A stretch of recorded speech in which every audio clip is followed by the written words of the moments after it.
Hello, this is Kim. My computer's already getting hot. It's like, I am in Laurel, so this is my house.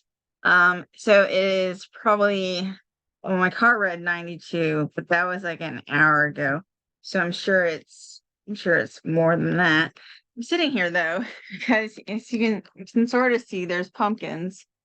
Sometimes when one is confronted with grief, you do weird things, and I do love gourds. That is a weakness of mine.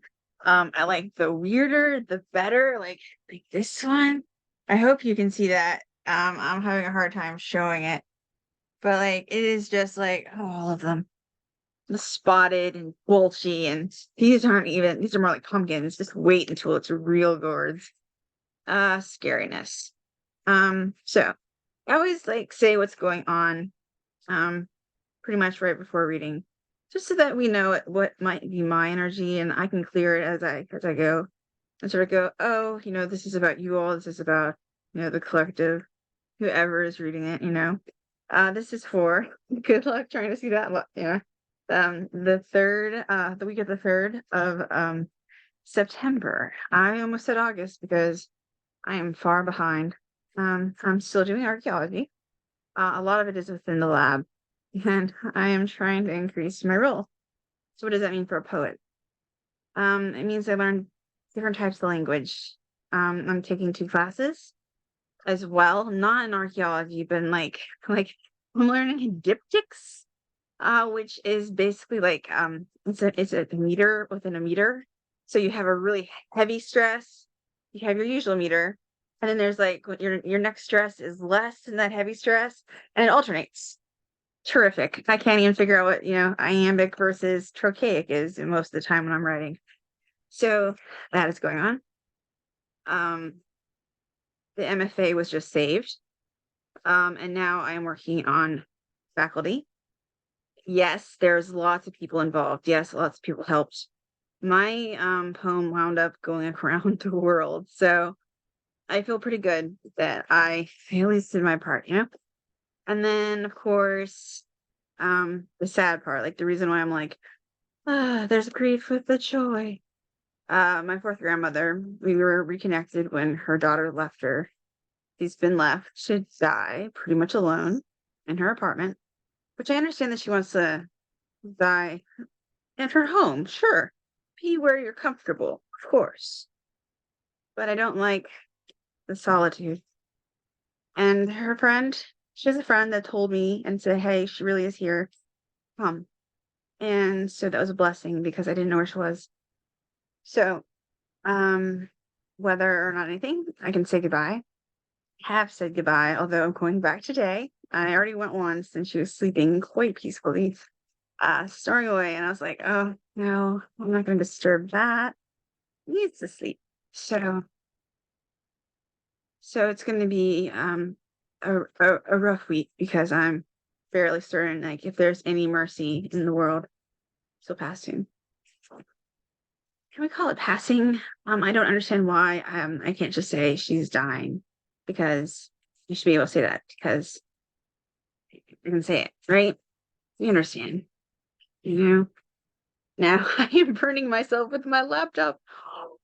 All right, I am using two. Now, I want a trigger warning, okay? Now, the first one is not the trigger warning. The second one, it does deal with death, okay? I waited like 4 weeks to use it, and today it just felt right. Before, I was like, no, this is the wrong time. This is the wrong time. This is the wrong time. Okay. And it's mostly within the name, okay? I will tell you that. So the first one is the kitchen witch's kitchen. See, it's just backwards for me, so I'm reading up and all the craziness. Okay, so that's what our main reading is. All right, and I always do. No, not always. When you have like 9 million cards fall out at you, I don't. This is a Celtic Book of the Dead, and I have to read about it more. I admit that fully. Okay, so I'm just reading it as it says and a little bit intuitively, but there's a lot of like history behind it, and I bought it specifically more for like Samhain. So, but it just felt like I said, with what's going on, I just had to do it today. All right, kitchen witchery. Let's do this, baby. which is kitchen, not kitchen witchery. Well, too bad. Too bad. That's just what it's called. All right, our first card. And you can read this as timeless, or you can read this as day by day, or all together. Mix them up. All right, aloe vera. All right, it comes with like a little bit of like a chanty poem thing. Soothing gel to heal the skin. Digestive tract heals from within. Inflammation, immune disease. My golden juice will bring you ease. This magic has worked with harm to none. So mote it be, and there it's done. Now, of course, you can read that as a spell or this is a poem. I always like leave it up to the person that's watching and listening. Okay. You can see there's all sorts of tinctures and lotions that the aloe vera is in for those of you that I tend to just listen. So it says, there, dry your eyes, for I have come to soothe you in your time of sorrow. The trauma of physical discomfort has taken its toll, and you yearn for suffering to pass. It's not easy for you lately, and you've been craving peace to alleviate the distress. I am known as the plant of immortality and invite you to cut my spiky, succulent leaf and peel away the hard skin to find the soothing gel effective enough to calm any irritation or inflammation. I am a powerful antioxidant who offers unique therapeutic properties, especially when applied as an ointment for your skin and gums and used in a beauty regimen. I shall thrive if you pop me into a clay pot when you're sunning at the window. Still, keep me on hand as a soothing amulet against accidents, misfortunes, especially around the home. Now, I have to say, no medical advice. I'm not giving medical advice. I'm reading a card. And yes, these properties are well known, but each body's individual. What will heal me might hurt you. Same vice versa. I have lots of weird little things that I can't do. And I really, really want to make sure you understand that. Now, there is a ton of knowledge on here. So if you get this deck, there is a lot of knowledge. Okay. And then we sort of flip from the very beginning to the very back. Okay. So if timing or something matters to you, think about that as something that you can see into. That would be like a you sort of thing. This is yarrow, expulsion. Now, this is like the poem or the spell. Fever is high, I'll sweat it out. Toxins exiled, there is no doubt. Expulsion is my forceful charm, as I dismiss and expel harm. This magic is worth with harm to none. So mote thee, there it is done. And of course, you don't have to read this. I always end with so it is. So it just work it for yourself. Put your boundaries in place and expel anything that is preventing you from being your magical best. Richly endowed with I just blinded myself. I'm sorry. Ritual properties have been preserved in temples and treated with reverence. For my ability to influence and lifeblood, the essence that is carried through the power is capable of overcoming the forceness of darkness. I'll safeguard you from toxic behavior of others. Keep in mind that I intensify the work of the other herbs and increase the essential oil content. Do not be fooled by my pretty lace features. I'll make you sweat to break a fever and have the power of ostracize congestion, bruises, arthritis, and measles. Climbing next to your threshold to deport fearsome spirits, eject any poisonous plant that infect your urban garden, and banish any other toxins that creep into your life. Now, you don't have to read these. I know I'm rushing a little bit with this because I'm actually technically burning myself like legit with this on. My laptop is burning me. I'll have marks. So okay. It doesn't have to be literal. Aloe is an internal, and yarrow, of course, is an expellant. So it gets rid of stuff out of the body too. And aloe soothes. So this could be like the beginning of a beautiful metaphor. All right, turmeric is next. I always thought turmeric was an interesting herb. Routines old and very stale, mundane tasks lead you to fail. It makes me to welcome change. Diversity reveals new range. His magic has worked with harm with none. So mote it be, there it is done. Okay, so the idea of changing it up, right? Changing our routine. Sometimes we need it. We get too complacent almost, right? we're just doing the same thing over and over and over, and we're not learning, and we're just existing.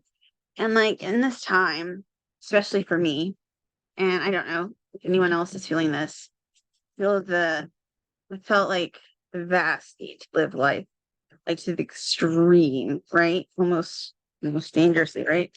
I go on adventures, I go do all the stuff, I mean, like I feel the feels. And perhaps it's too much, and maybe it needs a little bit of balancing, a little bit more of the aloe, and a little bit more of the yarrow, you know? But the turmeric is telling us, I think, spice things up, right? Go for it. Do new things. Go visit a new coffee shop if that is what you want to do, or go on that trip. Mm. I'm here to make the difference in your pantry. For a little diversity is needed to shake things up. Old routines have become stale, and your magic is a little worn. It's time to add variation to the mundane. Take a leaf out of my book. It's time. My powers that go beyond the ordinary. For my strong anti-inflammatory properties are used to treat a variety of ailments. Excuse me, my eyes are now like dying from sweat. I help boost the immune system, protect the heart, and have even been known to lift your mood. Add an element of deliciousness to food, particularly curry. Oh yeah, when you stir my yellow powder, and I contribute to healthy digestion. My magical power can be utilized. Or ooh, can't read. I have heart allergies. Curses will lift when you use my black powder, which is not for consumption. That's interesting. I didn't know that there were like different variations of turmeric that were different colors. My opportunities for change arise and remind the variety of really is the spice of life. Okay, so definitely, sorry. Definitely spice of life, right? Mugwort. Intuition. This is what we're going to be using basically to tell us what we need to change. And we'll feel it. We'll be like, oh my gosh, my kid has been at this, location, every day, right? They want to go to the same place, let's say. You're like, I need to change. Well, maybe the child doesn't need to change, but maybe you need to take a break. Maybe you need a moment and be like, get a babysitter, get somebody, and then you go take a break. And you're like, it's individual each way. But like your intuition will tell you. All right. Never doubt your second sight. Trust me when I say you're right. Burn a stick of pure incense to intensify your sixth sense. This magic just work with harm to none. So mote it be, and then it's done. Doubting your intuition has put you in denial. My appearances to your kitchen today is to reassure you that your instincts are to be trusted. The visions you have when you drink me as a natural tea infusion are valid as I open the clairvoyance to the magical frequency level. All right, I'm going to stop it there. It continues on and on. Okay, so it is like this higher vibration almost, definitely both third eye and probably crown chakra. So we have to sort of see into ourselves and see out at the same time. And if I see out, I mean, of course, to others, but also into the future. What'll make us most happy? What'll make us feel fulfilled? Because sometimes what makes us feel fulfilled is not the same as happy, and we have to choose. And those cards are sort of like, yeah. And then there's lavender, sleep. Worries or stress won't help you sleep, but in the pinch of me will take you deep. Inhale my scent before you go to bed, then awake refreshed with a clear head. This magic just worked with harm to none. So it be, there it is done. I'm gonna set that down for a second. As a responsible magical practitioner, oh my, we're getting fancy. It's better to light candles instead of burning them at both ends. Late nights, parties, and work or home commitments have taken their toll on you, and the luggage under your eyes is proof of the sleepless night. So do yourself a favor and get an early night. And it's saying that it's, of course, its scent is like what does it. And of course, I have to admit that. And if you don't like lavender, I actually have now. It's called Love, okay, like a spray. It's a spritzer. And it is called Love. It has like rose quartz in it and I think actually rose. And it's a very light sort of mist. It just sort of freshens. And I mean, I do sleep better with it. So there are other variants, I guess is what I'm saying. And if you decide that you can't stand this lavender, Kim is taken to the lavender to the farm and it was just too much. That sort of thing. Okay. All right. Trigger warning. All right. This is the Celtic Book of the Dead. It is hardcore, man. Um, it came with its own like mat. It unfolds so that you can do the reading. That always scares me. So I usually don't do like I do more intuitive. I don't really do, oh, this is a Celtic cross, unless I'm doing it for myself. That I find is a little different because I don't like doing it for collective like that way. And individual is a little bit different. But I'm like, whoa, no, that's hardcore. Okay, now I pulled 3 cards. And just reminder, when I cry, I am like literally legit burning myself. Okay. So now this all has to do with poetry, believe it or not. The actual Celtic Book of the Dead. There's a Book of the Dead. All right. So this is the green and the burning tree. And this has like the symbol, it really, I don't know about that. But to me, it reminds me of the crossing of the seasons, the oaking, hollyking sort of thing. I realize that it is most people are like that's a made up myth, it's within literature, but it's still a very evoking idea. So it's the background. The tree is half green and half in flame, and one of the primal signposts of the otherworld in British Celtic tradition. To encounter it signifies a change from one mode of being to another. And yes, it doesn't have to be, of course, summer to autumn. It could be us going into a stage. It doesn't have to be mother to crone. It can be just us changing. Okay. And with all of that, like herbal wisdom, we'll call it. This is the meaning choice. Remember, you had intuition.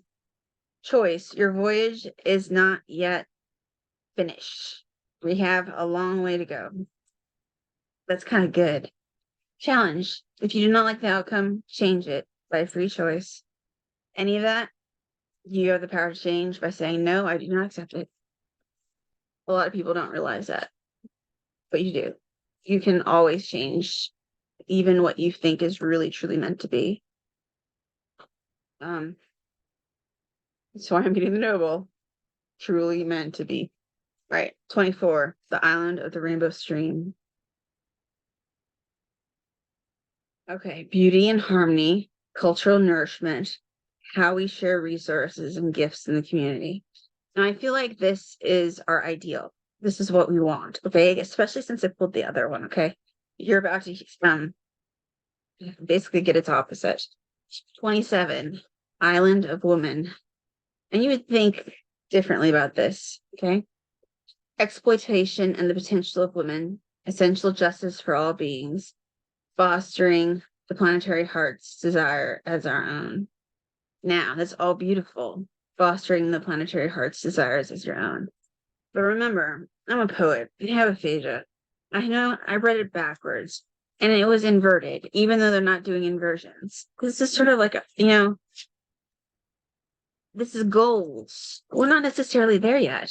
Perhaps within us, maybe our life. Well, that's good. But if we are having like aspirations for grander outer things, then we are being called not to do large things necessarily, but I always talk about small acts.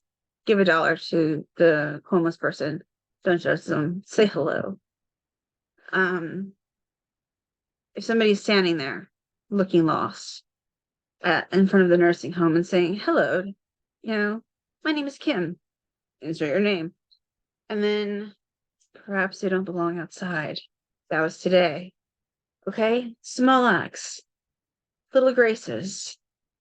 The woman that I helped inside, it's 92 degrees. Then, I don't know now. She was just sitting there. She goes, I don't know where I'm supposed to be. Let's come in. Let's come inside. Let's be friends. Small acts. Here is a cake. Here is a tortilla. Here is your cup of sugar, whatever. Okay? You got the point. Write those letters. I've written 6 letters. I've been in like 3 papers. And my poem made it around the world. And like, where do you take that? Do you say, "Hey Kim, aren't you good?" Or do you go, "Look at what everything happened and did. And I am so proud of everyone coming together." It's very difficult. That was that choice, right? Is it about us? Is it about them? And the answer is it's about all of us. So I'm proud of my poem, with me. And I'm proud of everyone else that helped. And that is how we have to live, both individually and group wise. And this is the end of the trigger warning. Love you all. Be well. So it is.